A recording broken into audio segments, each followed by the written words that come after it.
एक बार फिर से आप सभी का स्वागत है हमारे YouTube चैनल पे। आज हम अपने इस टॉपिक में जो बाल विकास की हमारी टॉपिक चल रही है उसमें हम पहले पढ़ चुके हैं। बाल विकास की जो परिभाषा पढ़ चुके हैं, उसकी विशेषता पढ़ चुके हैं, उसके महत्व और पढ़ चुके हैं। उसके बाद में हमने मानव विकास की अवस्थाओं को पढ़ा था। मानव विकास की अवस्थाओं में हमने 3 अवस्थाएं पढ़ी थी, जो कि थी शिशुअवस्था, बाल्यावस्था और किशोरावस्था। तो हमने अपने अगली वीडियो में शिशुअवस्था के बारे में फुल डिटेल जो थी वो उसके बारे में बता दिया। अब हमारा जो अगला टॉपिक है वो है बाल्यावस्था। बाल्यावस्था होती है जो हमारी शिशुअवस्था के बाद में चालू होती है, 5 वर्ष के बाद से चालू होती है, यानी 6वें वर्ष से, और ये 12 वर्ष तक रहती है। तो इसके बारे में हम अध्ययन करेंगे कि मानव विकास की जो दूसरी अवस्था बाल्यावस्था है। बाल्यावस्था के पश्चात बाल्यावस्था जो शिशुअवस्था के बाद पश्चात बाल्यावस्था आती है। इस अवस्था में बालक के जीवन में स्थायित्व आने लगता है और वह भावी जीवन की तैयारी करता है। बाल्यावस्था में बालक में अनेक परिवर्तन होते हैं। शिक्षाविदों ने भी इसे प्रारंभिक विद्यालय की आयु कहा है, एलिमेंट्री स्कूल एज कहा है। जो कुछ शिक्षाविद हैं उन्होंने इसे जो है बाल्यावस्था को ये प्रारंभिक विद्यालय की आयु मानी है। और ऐसा होता है कि जो 5 साल के बाद हम देखते हैं कि जो बच्चा होता है वो स्कूल में 5 साल के बाद ही जाता है।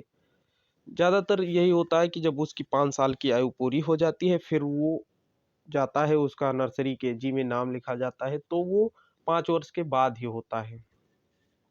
तो इसे शिक्षाविदों ने एलिमेंट्री स्कूल एज भी कहा है। आगे हम देखेंगे किसी कि इस अवस्था को समूह की अवस्था, गैंग एज भी कहते हैं। कुछ मनोवैज्ञानिकों ने इसे चुस्ती की आयु, स्मार्ट एज, और कुछ मनोवैज्ञानिकों ने इसे गंदी आयु भी कहा है। हम अक्सर देखते हैं कि बच्चे इस अवस्था के बच्चे ज़्यादातर मिट्टी धूल में खेलते हैं और कपड़े गंदे करते हैं, तो इसको हम डर्टी एज भी कह सकते हैं।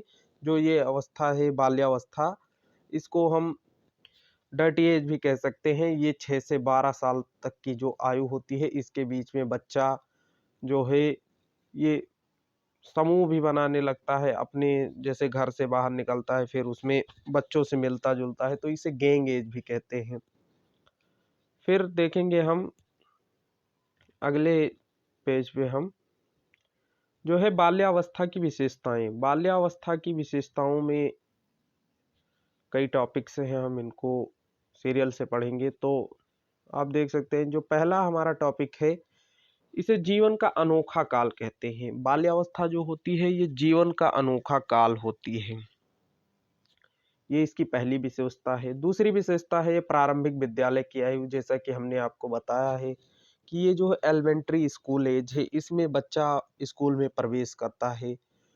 मूर्त चिंतन की अवस्था, इस अवस्था में बालक मूर्त वस्तुओं के बारे में जो उसके सामने प्रत्यक्ष रहती हैं उन चीज़ों के बारे में वो चिंतन करता है, लेकिन ये अमूर्त चिंतन नहीं कर पाता। इस अवस्था में बालक वस्तुओं को संचय संग्रह करने की प्रवृत्ति, वस्तु बालक किसी भी वस्तु को, खिलौने को, अपने टूटे फूटे खिलौने को वो एक जगह अपने संग्रहित करता रहता है, इकट्ठा करता रहता है। तो इस उम्र में हम ये भी देख सकते हैं, बाल्यावस्था में भी ये भी देखा जाता है कि जो बालक होता है वो वस्तुओं का संचय संग्रह ज़्यादा करता है।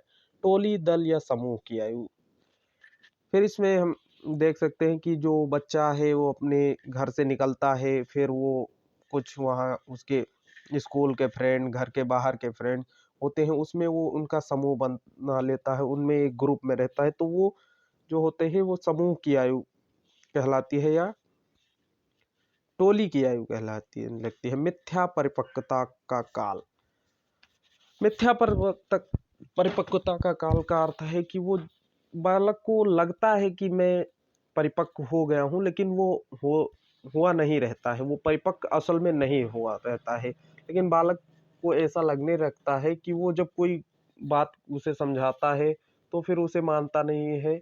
इसका ये मतलब हुआ कि उसको लगता है कि मैं अब बड़ा हो गया हूँ, मैं समझदार हो गया हूँ, लेकिन ऐसा हुआ नहीं रहता है।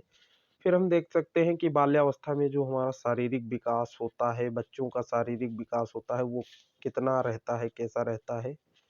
तो जो हड्डियाँ होती हैं ये 305 होती हैं इस 6 से 12 साल की उम्र में। मांसपेशियों का भार कुल शरीर के भार का 33% हो जाता है और जो धड़कन है वो 85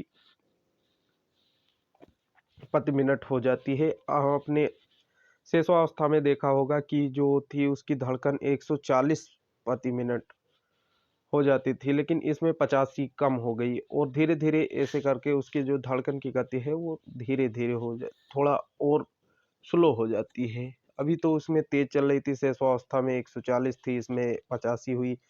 किशोरावस्था में और भी कम होगी। बालिका का भार और लंबाई तेजी से बढ़ती है। बालकों की अपेक्षा बालिका की भार और उनकी लंबाई तेजी से बढ़ती है।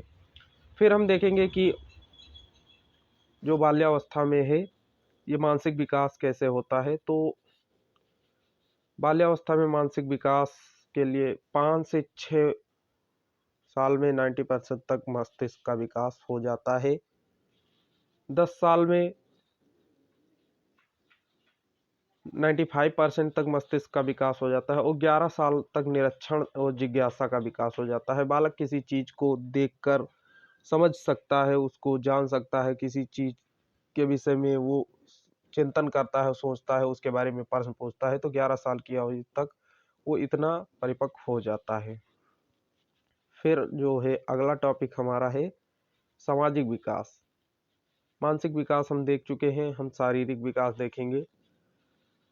शारीरिक विकास के अंतर्गत विद्यालय में नए मित्र बनाता है। सामाजिक विकास के अंतर्गत वो विद्यालय में अपने नए मित्र बनाता है, समलिंगी समूह में रहता है, विद्यालय में उसके नए मित्र बनते हैं। अपने ही मतलब कि लड़कों का लड़कियों से, लड़कियों के ग्रुप में रहना और लड़कों का लड़कों के ग्रुप में रहना, लड़कियों का लड़कियों के ग्रुप में रहना। तो और खेल भावना का विकास होता है, भाषा का विकास भी देख सकते हैं। इस अवस्था में बालक का एक शब्द से लेकर वाक्य विन्यास तक सभी क्रियाएं सीख लेता है। जो बालक है वो शब्द बनाना जान जाता है, बोलना वो चालू कर देता है, उसके शब्दों में सुधार आते हैं। इसमें विद्यालय, आस पड़ोस और घर परिवार का अधिक प्रभाव पड़ता है।